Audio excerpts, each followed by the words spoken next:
Like my honourable friend said a moment ago, I don't trust the Prime Minister either, but there is a deeper issue about whether we can trust the Prime Minister with our safety. Let me just read this to you very briefly. Analysis from the Financial Times today. The Prime Minister could shake his head, but perhaps he would care to listen. Go on, Paula. So,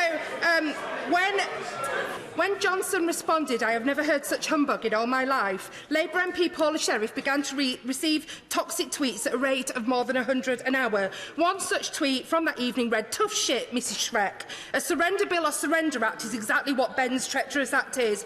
Another read, "Do what the people told you to effing do. Otherwise, yes, expect to be strung up metaphorically or physically." The Prime Minister has never apologised for saying what he said that evening, so how can we trust him that we can be safe?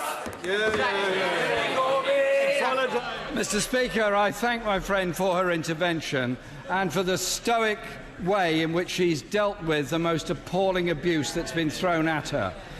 The threats that she's received, the threats that other colleagues have received, the damage that's been done to MPs' offices, and the abusive language that has happened in so many parts of this country.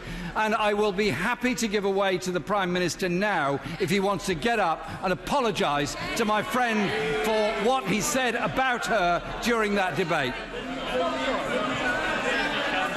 Well, Mr. Speaker, the Prime Minister has an opportunity to apologise for the language he used. He seems unable to do so. The treatment she received was disgusting by any standards. I will happily apologise if the Shadow Chancellor would, for instance, apologise for inviting the population to lynch the Secretary of State for Work and Pensions. Well, sorry seems to be the hardest word, doesn't it?